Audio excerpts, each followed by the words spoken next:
Hello, welcome to Masih Pengangguran Channel. Kali ini kita akan membahas tentang alur cerita dari film Kimi no Suizo o Tabetai atau I Want to Eat Your Pancreas yang tayang perdana pada 2018. Sebelum nonton, jangan lupa pencet tombol subscribe, komen, dan like untuk mensupport channel Masih Pengangguran. Film ini diawali dengan adegan pemakaman Sakura Yamaguchi, seorang siswi SMA yang kepergiannya meninggalkan luka yang mendalam bagi teman-temannya. Namun ada seorang siswa yang tidak menghadiri acara pemakaman tersebut. Sebut saja si cowok. Si cowok memperlihatkan kepada kita para penonton sebuah pesan atau email terakhir yang dikirimkannya kepada Sakura yang bertuliskan I want to eat your pancreas. Setelah itu kita diajak untuk memulai flashback kehidupan si cowok. Si cowok dan Sakura adalah seorang petugas perpustakaan yang sama. Di situ mereka berdua sedang menata buku di rak-rak perpustakaan. Sakura tidak meletakkan buku-buku pada rak yang benar sehingga si cowok pun menegur Sakura agar belajar kode-kode yang ada di buku.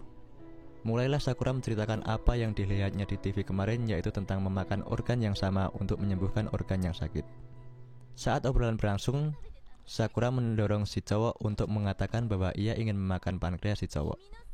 Lalu lagu opening pun dimulai. Adegan beralih pada sebuah rumah sakit, di mana si cowok bertemu dengan Sakura untuk pertama kali. Saat menunggu antrian, si cowok melihat sebuah buku yang terjatuh dari kursi. Si cowok pun segera mengambilnya dan membuka-buka buku tersebut. Akhirnya si pemilik buku itu yang ternyata Sakura mengambilnya dan ngobrol basa-basi. Setelah dikembalikan, Sakura pun bercerita tentang penyakitnya, di mana dirinya suatu saat akan mati karena penyakit tersebut. Karena terlihat tidak peduli, si cowok pun akhirnya ditertawakan oleh Sakura. Saat perjalanan pulang, si cowok bertemu dengan Sakura yang kelihatannya memang menunggu si cowok walaupun ia ngomongnya ketemuan secara kebetulan.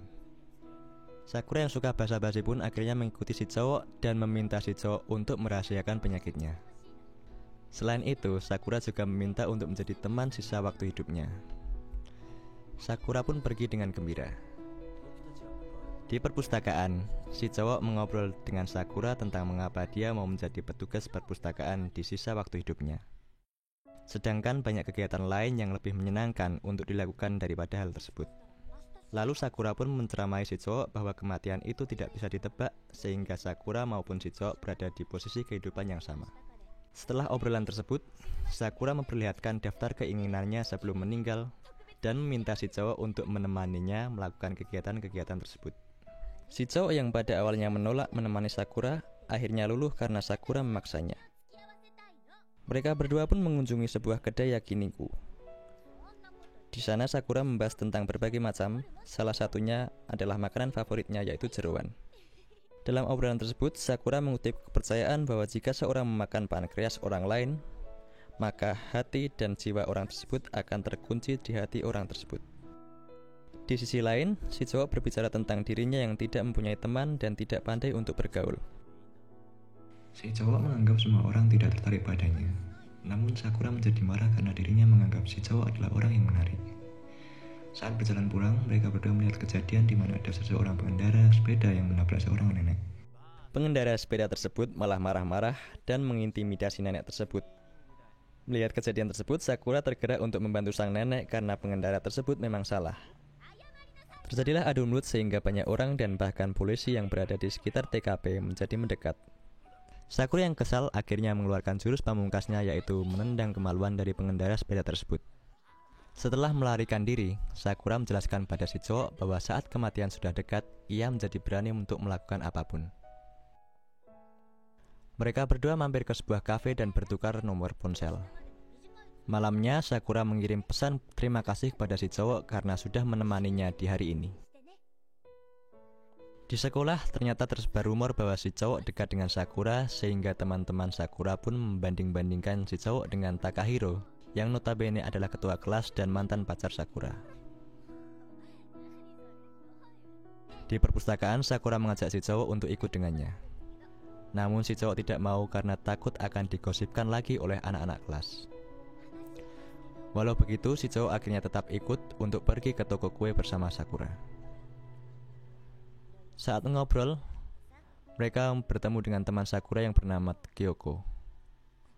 Kyoko terlihat terganggu dengan kedekatan Sakura dan si cowok sehingga Kyoko terlihat agak marah. Sore harinya mereka berdua pergi ke pantai dan membahas tentang benar tidaknya kematian Sakura kelak. Sakura pun berstatement bahwa hanya si cowok yang bisa menerima kondisi Sakura secara normal tanpa merasa kasihan. Sakura pun bertanya kepada si cowok apakah jika ia ingin memiliki pacar, apakah si cowok mau membantunya. Si cowok pun bingung dengan pertanyaan Sakura. Sakura menasihati si cowok agar dapat dekat dengan orang lain dan tidak membaca buku terus. Keesokan harinya saat di sekolah, si cowok pun mulai didekati teman sekelasnya lagi dan ditanyai perihal kedekatannya dengan Sakura Yamaguchi. Kyoko yang melihat mereka akhirnya memotong pembicaraan mereka dan menyuruh mereka untuk melanjutkan kerja bakti. Sakura yang melihat si cowok mulai berbicara dengan teman sekelas memberi kode untuk si cowok agar lebih mendekatkan diri lagi dengan teman-teman sekelasnya. Si cowok pun diajak liburan ke suatu tempat oleh Sakura. Mereka berdua bertemu di stasiun untuk melakukan perjalanan. Saat di kereta, Sakura bercerita tentang usahanya yang ternyata ia berbohong untuk berlibur bersama Kyoko, yang kenyataannya ia berlibur bersama seorang cowok. Di sela-sela waktu ngobrolnya, Sakura meneruskan untuk menulis buku harian yang pernah ditemukan si cowok dulu. Setelah sampai di tujuan, mereka pun mulai berjalan-jalan sambil ngobrol. Sesampainya di hotel, mereka hanya kebagian satu kamar dengan satu ranjang, karena kamar yang lain telah penuh. Sakura mulai bercanda tentang tidur berdua di satu ranjang yang sama. Saat mandi, Sakura menyuruh si cowok untuk mengambilkan krim mandi yang ada di tas Sakura. Si cowok pun tercengang dengan sesuatu yang ada di dalam tas Sakura yang kelak diketahui bahwa isi dari tas tersebut adalah obat-obatan yang sangat banyak. Saat semua sudah selesai mandi, Sakura mengajak si cowok untuk bermain sesuatu yang disebut kebenaran dan tantangan. Mereka mulai mengambil kartu di mana kartu yang terbesar adalah yang menang. Dalam permainan itu terkuak fakta bahwa Sakura adalah gadis tercantik nomor 3 di kelas menurut si cowok. Sakura saat kecil adalah pembuat masalah. Hobi Sakura adalah menonton film. Kelebihan Sakura adalah bisa cepat akrab dengan orang. Kebahagiaan terbesar Sakura adalah bisa bersama si cowok. Kesedihan terbesar Sakura adalah saat anjingnya mati, dan lain-lain. Akhirnya Sakura mendapatkan kesempatan menang sehingga Sakura memberi tantangan pada si cowok untuk menggendongnya ke kasur. Setelah tantangan dipenuhi, Sakura mendapatkan kesempatan untuk menang lagi sehingga Sakura menantang si cowok lagi untuk tidur bersama Sakura di ranjang yang sama. Si cowok pun akhirnya memenuhi tantangan tersebut. Keesokan harinya Sakura ditelepon oleh Kyoko yang protes karena sudah menggunakan namanya untuk kebohongan Sakura. Kyoko pun curiga bahwa Sakura pergi berlibur dengan si cowok dan meminta syarat agar kembali dengan selamat, membawa oleh-oleh, dan mengajak Kyoko untuk berlibur di liburan musim panas tahun depan yang notabene Sakura sudah meninggal saat itu. Meski begitu, Sakura tetap mengiyakan syarat dari Kyoko. Si cowok dan Sakura pun akhirnya pulang dari liburan naik kereta. Di kereta, Sakura mengajak si cowok untuk liburan lagi saat musim dingin. Di sekolah, si cowok dimarahi oleh Kyoko karena telah liburan bersama Sakura. Kyoko takut bahwa si cowok hanya setengah-setengah mendekati Sakura yang akan mengakibatkan Sakura sakit hati. Setelah obrolan dengan Kyoko tersebut, si cowok pergi ke perpustakaan. Di perpustakaan, si cowok bertemu dengan Sakura dan sedikit mengobrol tentang pekerjaan mereka. Sakura akhirnya mengajak si cowok untuk main ke rumahnya dengan mengiming-imingi buku kesukaan Sakura yang membuat si cowok sedikit penasaran. Sampainya di rumah, mereka berdua bermain game sambil ngobrol. Obrolan pun mengarah pada nasihat Sakura kepada si cowok untuk mencari teman.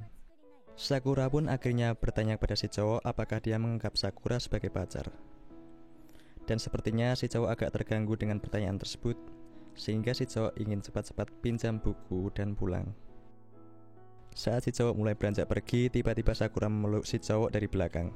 Sakura berdalih bahwa dari sekian daftar keinginannya sebelum mati, ini adalah salah satunya.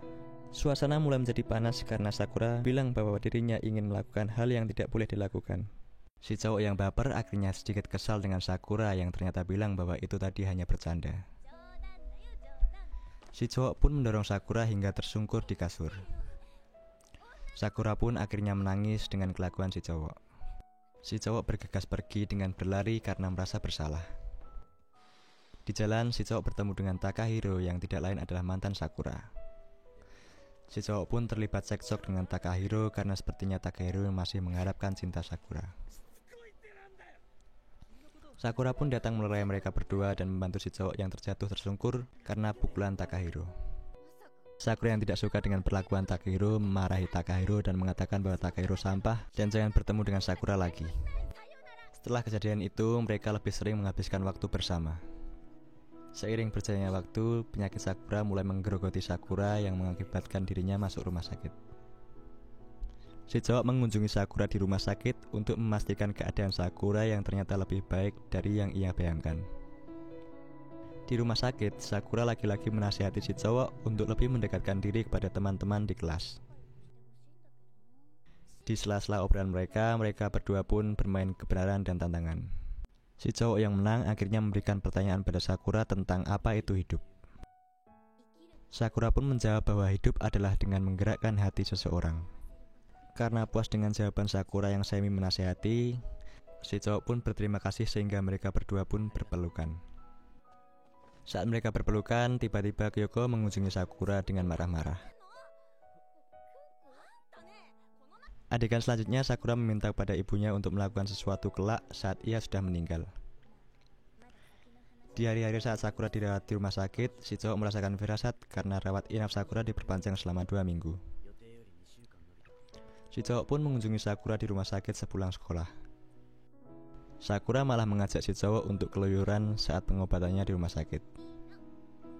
Mereka berdua sampai di suatu tempat yang tinggi sehingga dapat melihat seluruh kota dari tempat tersebut. Di tempat tersebut, si cowok mengatakan bahwa ia sangat peduli dengan Sakura. Sakura pun juga mengatakan bahwa jika ia mati, ia akan bilang sebelumnya.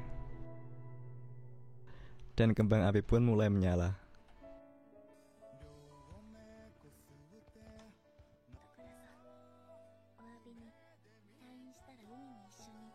Di rumahnya, si cowok diminta oleh ibunya untuk membawa teman, pacar, atau orang yang disukainya ke rumah.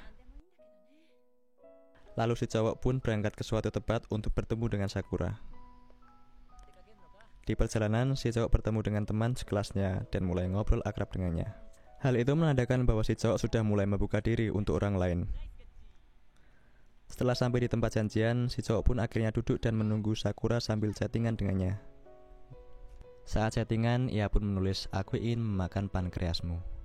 Namun tidak pernah dibalas lagi oleh Sakura. Setelah berjam-jam menunggu, si cowok pun akhirnya menyerah dan pulang karena Sakura tak kunjung datang. Sesampainya di rumah, si cowok pun mendengar kabar dari TV yang dinyalakan oleh orang tuanya bahwa Sakura menjadi korban penusukan yang menyebabkan korban meninggal dunia. Si cowok pun kaget dan merasa sedih karena merasa bahwa Sakura telah melanggar janji bahwa sebelum ia meninggal, ia akan bilang terlebih dahulu. Sampailah pada adegan pemakaman di awal film. Semenjak kematian Sakura, si cowok pun hanya terus murung di rumah tanpa melakukan apa-apa. Setelah dirinya tenang dan ikhlas akan kepergian Sakura, si cowok menyempatkan diri untuk mengunjungi rumah mendiang Sakura. Sesampai di rumah Sakura, si cowok melakukan penghormatan dan bertemu dengan ibu Sakura. Si cowok pun meminta untuk diperlihatkan buku harian Sakura yang disebutnya buku catatan penyakit. Si ibu pun kaget karena saat di rumah sakit, Sakura ternyata meminta pada ibunya bahwa saat Sakura meninggal, ia ingin menyerahkan buku hariannya kepada seseorang yang tahu nama dari buku harian tersebut. Di buku tersebut, Sakura menulis bahwa ia sudah lama memperhatikan si cowok dan tertarik padanya. Sakura juga merasa rahasianya akan aman di tangan si cowok karena ia tidak punya banyak teman. Di akhir cerita, si cowok meminjam ponsel dari Sakura dan mengecek pesan yang pernah dikirim si cowok. Ternyata pesan "aku ingin memakan pankreasmu" telah terkirim dan terbaca oleh Sakura sebelum kematiannya. Akhirnya pun si cowok menangis karena perasaannya tidak dapat terbendung lagi. Sebelum pulang ke rumah, ibu Sakura pun menanyakan nama dari si cowok tersebut. Dan ternyata Sakura dan si cowok memang cocok karena ia bernama Haruki Shiga. Haru yang dapat diartikan musim semi memang cocok karena bunga sakura memang tumbuh di musim semi. Haruki pun mengajak Kyoko untuk bertemu dan membahas kematian Sakura. Kyoko menemukan fakta bahwa Sakura mengidap penyakit akut yang tetap akan meregang nyawanya walaupun penusukan itu tidak terjadi. Haruki kemudian menunjukkan buku harian Sakura kepada Kyoko, sehingga Kyoko pun menangis karena membaca buku harian tersebut. Kyoko yang marah pada Haruki karena tidak memberitahunya tentang penyakit Sakura akhirnya pergi meninggalkan kafe tersebut. Haruki pun mengajar Kyoko dan mengatakan bahwa ia ingin berteman dengan Kyoko sesuai dengan permintaan terakhir Sakura. Dan film pun berakhir. Terima kasih telah menonton video-video dari channel ini. Jangan lupa pencet tombol subscribe, komen, dan like untuk mensupport channel Masih Pengangguran.